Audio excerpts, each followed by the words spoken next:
When you're using the pencil within a notes-based app, a quick 3-finger swipe to the left will undo your last pencil stroke, and a swipe the other way will redo it. I know most of us, myself included, usually reach for the undo or redo button that's usually lying around at the top of the screen. If you write down a day or time, perhaps a hand-in date or a meeting time for instance, the iPad can intelligently recognise this and with a finger press can turn that text into a reminder or calendar app, grabbing the date and time with it. This also works for email addresses and phone numbers too. A simple tap with your finger will reveal a menu with contextual actions. This is such a cool little feature, and as someone who often writes down specific information when I'm taking notes during freelance calls, easy to use too. When you're drawing a shape, just hold the pencil to the screen after doing a rough outline and it will pop into a perfect shape. This works for rectangles, triangles, squares, stars, lines and even arrows, which is really useful. I actually used this to design my kitchen when I moved house and I really couldn't have done it without it.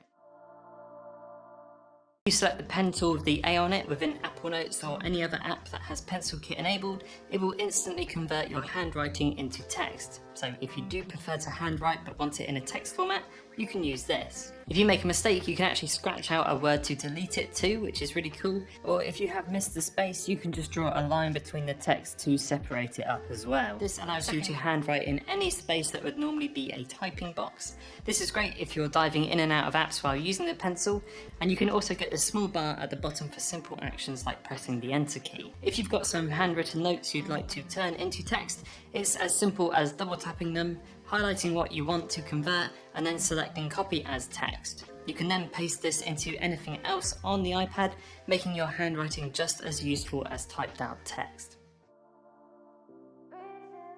Change the action to be something else. Granted, there isn't a huge amount of choice here, and I would argue that the eraser tool is probably the most useful of the bunch, but you can change it here if you like.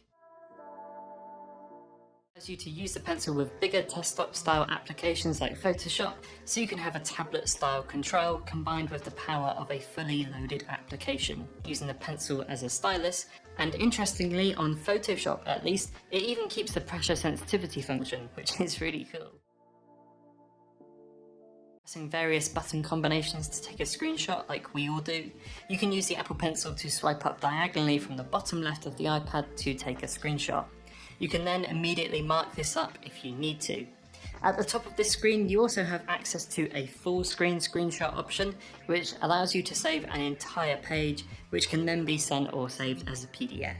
If you swipe up from the bottom right hand side of the screen, this delivers a small notes window which allows you to take some quick notes if you're deep into another app.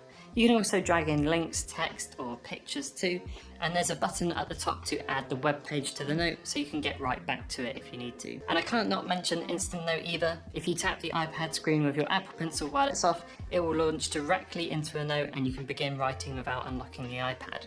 This will then save directly to your Notes app and you can check or edit it.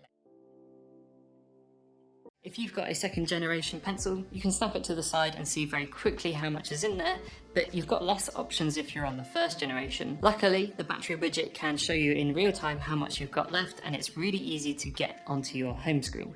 Simply head into the widget screen and find the battery widget, then add the one you like the look of, and you're all good for keeping tabs on your pencil's battery life. I'm personally not huge on how this widget looks, so I hide it off the screen to the left. To do this, open up the Mail app and start writing an email. Then with the pencil in hand, you should be able to see a small pencil icon at the bottom right of the screen. Tapping this will launch you into a blank canvas to draw on. And once you've finished what you want to draw, you can insert this into an email and really quickly fire it off.